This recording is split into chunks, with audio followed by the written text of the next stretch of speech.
Very good afternoon. నమస్తే, welcome to news special drive. నేను Varun. Detail చూస్తే ఎరవెల్లి ఫామ్ హౌస్లో బీఆర్ఎస్ ముఖ్య నేతలతో కేసీఆర్ సుదీర్ఘంగా చర్చలు జరిపారు. ఇక సిబిఐకి కాళేశ్వరం ప్రాజెక్టు కేసు అప్పగింత, హరీష్ రావు, సంతోష్లపై కవిత చేసిన ఆరోపణలపై చర్చించారు. క్రమశిక్షణ చర్యల విషయంలో ఏం చేయాలనే దానిపై చర్చించారు. గతంలో పార్టీ ధిక్కరణకు పాల్పడ్డ నేతలకు ప్రధాన కార్యదర్శి పల్లా రాజేశ్వరరెడ్డి ద్వారా నోటీసులు పంపించనున్నారు. ఇప్పుడైనా ఎందుకు ముందుకు వెళ్లాలనే దానిపై చర్చలు జరిపారు.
ఇక మరోవైపు కాళేశ్వరం ప్రాజెక్టు వ్యవహారంలో జస్టిస్ పీసీ ఘోష్ నివేదిక ఆధారంగా సిబిఐ విచారణ చేపట్టద్దని తెలంగాణ హైకోర్టును ఆదేశించింది.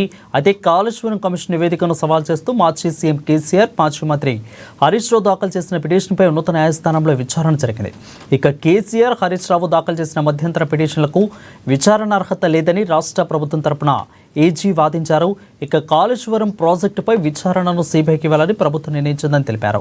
ఇక ఎన్డీఎస్సీ నివేదికను ఆధారంగా సిబిఐ దర్యాప్తు చేపడుతుందని కోర్టు దృష్టికి తీసుకెళ్లారు. తదుపరి విచారణను న్యాయస్థానం అక్టోబర్ 7కు వాయిదా వేసినట్లు తెలుస్తోంది. దీనిపై మరింత సమాచారం అందించేందుకు మా ప్రతినిధి బయట ఫోన్లో సిద్ధంగా ఉన్నారు. బయట చెప్పండి, అప్డేట్స్ ఏంటి? ఒక పక్కేమో కుటుంబంలో కుంపట్లు, మరో పక్క సిబిఐ విచారణ, రెండు కూడా బీఆర్ఎస్కి తీరని తలనొప్పిగా మారిందనుకోవచ్చా?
ఇక ఎరవెల్లి ఫామ్ హౌస్లో బీఆర్ఎస్ ముఖ్య నేతలతో కేసీఆర్ సుదీర్ఘంగా చర్చలు జరిపినట్లు తెలుస్తోంది. సిబిఐకి కాళేశ్వరం ప్రాజెక్టు కేసు అప్పగింత, హరీష్ రావు, సంతోష్లపై కవిత చేసిన ఆరోపణలపై చర్చించారు. ఇక విషయంపై మరింత సమాచారం అందించేందుకు మా ప్రతినిధి భవిత ఫోన్ ద్వారా అందుబాటులో ఉన్నారు. భవిత చెప్పండి, ఆ కుటుంబంలో కుంపట్లాగా తయారైంది. ఇటు పక్క కవిత సంతోష్ రావు, హరీష్ రావుల గురించి చెప్పడం, అదేవిధంగా ఇటు పక్క సిబిఐ కేసు, సిబిఐకి అప్పగించడం కాళేశ్వరం కేసు, మొత్తంగా బీఆర్ఎస్ పార్టీ అతలాకుతలం అవుతుంది అనుకోవచ్చా? కంటి నిండా నిద్ర లేకుండా కేసీఆర్ ఉంటున్నారు. ఇటు పక్క పార్టీ నేతలతో, ఇటు పక్క కూతురుతో చర్చలు విఫలం, సిబిఐ అప్పగింత, ఇదంతా టోటల్గా అసలు బీఆర్ఎస్ అతలాకుతలం అవుతుంది. అసలు ఏమవుతుంది బీఆర్ఎస్లో? రైట్ వరుణ్, ఏదైతే నిన్న సిబిఐ విచారణకు ప్రభుత్వం కాళేశ్వరాన్ని చెప్పిందో, అయితే కాళేశ్వరం సంబంధించి ఎలాంటి చర్యలు తీసుకోదని చెప్పేసి పిటిషన్ వేశారు కాళేశ్వరం కేసీఆర్ తో పాటు హరీష్ రావు తరపునటువంటి పిటిషన్. అయితే ఆ పిటిషన్ సంబంధించి ఈ రోజు విచారణకు వచ్చేటువంటి నేపథ్యంలో రేపు ఒకవేళ విచారణ చేస్తే ఎలాంటి నిర్ణయం తీసుకోబోతుంది అనే అంశంపై నిన్న farm house Erravelli farm house లో కేసీఆర్ అధ్యక్షతన ఒక సమావేశం నిర్వహించారు. ఈ సమావేశానికి కేటీఆర్ హాజరయ్యారు. కేటీఆర్ తో పాటు వేముల ప్రశాంత్ రెడ్డి, పల్లా రాజేశ్వర రెడ్డితో పాటు జగదీశ్వర్ రెడ్డితో పాటు సంజయ్, కల్వకుంట్ల సంజయ్, వీళ్ళందరూ కూడా ముఖ్య నేతలంతా కూడా ఈ సమావేశానికి హాజరయ్యారు.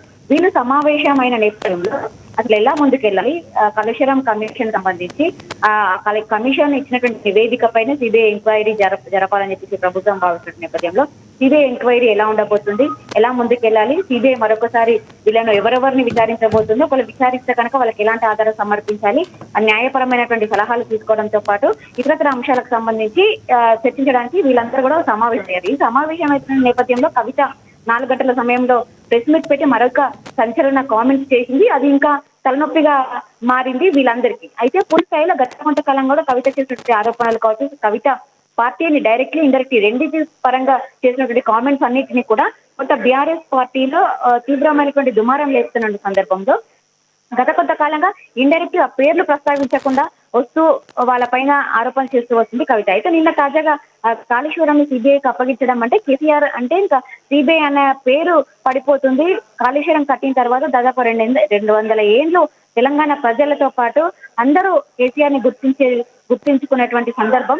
ఇప్పుడు కాళేశ్వరం అప్పగించడం అంటే కేసీఆర్ అంటే సిబిఐ అనే పేరు పడిపోతుంది అన్నట్టుగా కూడా కొంత కవిత అప్పగించడం కొంత ఆవేదన వ్యక్తం చేస్తూ భావోద్వేగానికి గురైన నేపథ్యం కనబడుతుంది. అయితే ఆ నేపథ్యంలోనే పార్టీ ఉంటే ఎంత పోతే ఎంత, అసలు కేసీఆర్ ని సిబిఐ దాకా తీసుకెళ్లడం అంటే అసలు కేసీఆర్ ని సిబిఐ తీసుకెళ్లిన తర్వాత పార్టీ ఉంటే ఎంత లేకుంటే ఎంత అన్నటువంటి కామెంట్స్ కొంత చర్చనీయాంశం అయినట్టుగా తెలుస్తుంది. ఇటు కల్వకుంట్ల కుటుంబంతో పాటు పార్టీ పైన కూడా ఇది చాలా ఎఫెక్ట్ చూపించేటువంటి అంశంగా మారింది. అయితే గత కొంతకాలంగా కవిత చేసినటువంటి ఆరోపణల పైన కేసీఆర్ తో పాటు బీఆర్ఎస్ నేతలు ఎవరు కూడా బహిరంగంగా ఎక్కడ కూడా మాట్లాడకపోవడంతో పాటు ఒకవైపు అంటే పార్టీలో ఉన్నటువంటి క్యాడర్ ఒకలాగా అయితే కుటుంబంలో ఇంకొకలాగా ఉంటుందా అని చెప్పేసి కూడా పార్టీలో క్యాడర్ అంతా కూడా చర్చించుకుని సముద్రం కనబడుతుంది. గతంలో బీఆర్ఎస్ పైన కొంత వాళ్ళకి నచ్చినట్టుగా బిహేవ్ చేస్తే నిర్దాక్షిణంగా ఎలాంటి నోటీసులు లేకుండా ఎలాంటి వివరణ కోరకుండానే పార్టీ నుంచి సస్పెండ్ చేసింది బీఆర్ఎస్. అయితే కవిత చేసినటువంటి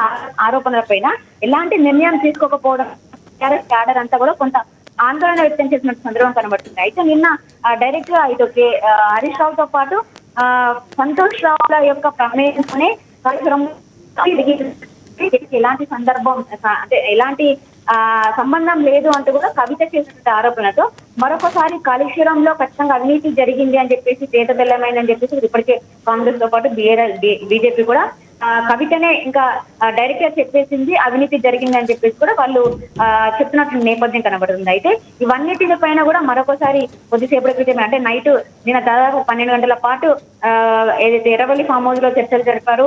ఇటు కాళేశ్వరం అంశము సిబిఐకి అప్పగిస్తూ తీసుకుంటున్న నిర్ణయాన్ని ఎలా ముందుకెళ్లాలి అంశం ఒకటి. Right, thank you both for the updates. Right, Gandhi Bhavan TPCC working president Mahesh Kumar Goud మాట్లాడుతున్నారు.